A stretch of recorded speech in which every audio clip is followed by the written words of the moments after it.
helping people spiritually and emotionally. Welcome to Meraki. Welcome back to Meraki, guys. I'm so glad you guys are here today. You could have been anywhere in the whole wide world, but you're here with me, and I truly appreciate that. So check it out. Today we're going to talk about one of my favorite topics, something that we can all practice, which is forgiveness. What does it mean to have forgiveness in your heart? How can you be a more forgiving person?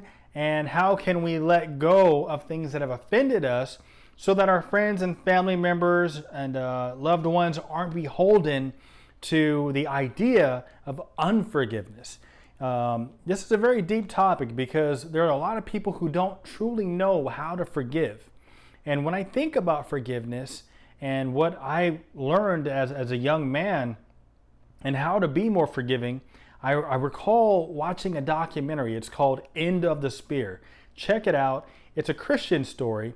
It's about these missionaries that go to this island to share the gospel with the natives of the island. They circled around for several months, and then eventually they end up flying and landing there, hoping to basically share, what they believed in with these islanders. What ended up happening was unfortunate. They were killed. Yeah, didn't go the way they had planned, but that's where the story just begins. So they were killed, but their children grow up to become adults. They become missionaries, and they go back to this exact same island where their parents were killed, and they began talking about what happened to their parents when they landed there years and years ago. And there's natives to that island who believe, they remembered what happened, and so they started conversing through translator about what happened. And the children explained to them, hey, you know what? You may have killed our parents, but we forgive you for that, and we're sharing something with you that's greater than resentment and greater than hatred and anger, and that is, the love of God. And so they shared that with those islanders, and those islanders received what they were saying because they're like, wait a minute, we killed your fathers, and you guys are here to try and save us? It's crazy. But that's exactly what they went there to do. And the story, it's a beautiful story. Check it out for sure. It's called End of the Spear. It'll give you a better idea of what forgiveness is, how you can use it, and how you can hold it into your heart. Now, first things first, when we think of forgiveness, we think about people asking us to forgive them for offenses and things that they've done to us. And understand, it takes a big person to come along and say, hey, will you forgive me for this offense? It's kind of uncomfortable, and it makes people feel, just uneasy overall. And I can understand that. I'm sure you can too. So what you can do as a person, you can just automatically forgive people who offend you. I know it sounds crazy. I know it sounds wild.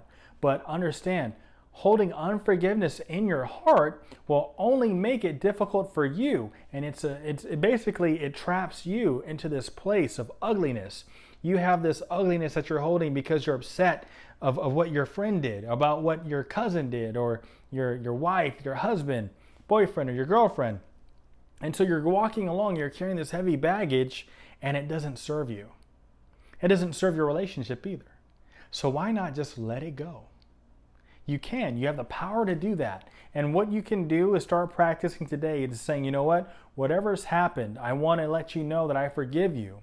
I hope that you can forgive me. Because ultimately, what forgiveness is something that we give. If we give away forgiveness, we can be forgiven. We hold on to unforgiveness, we won't be forgiven. And so the problem continues. Now, understand, forgiving doesn't necessarily mean forget. And a lot of people get hung up on that. Well, if I forgive this person, I'll never forget what they did, or am I supposed to forget what they did? No. So forgiveness means you offended me. You hurt my feelings. I was extremely disappointed in what you did, but understand, I know that you're human and you make mistakes. I make mistakes all the time. I forgive you. And I don't want you to feel like our relationship is compromised because of the mistake that you made. Now, saying something like that to a person ultimately will allow them to feel more free in your relationship. And you'll be able to move on and have a free conscience. And that's what this is about.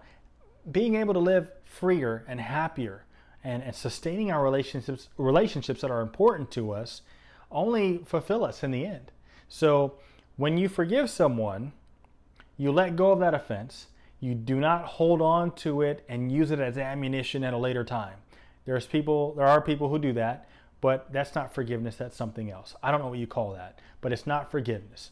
You forgive someone, you ask them not to repeat that offense, and you move on. You let it go.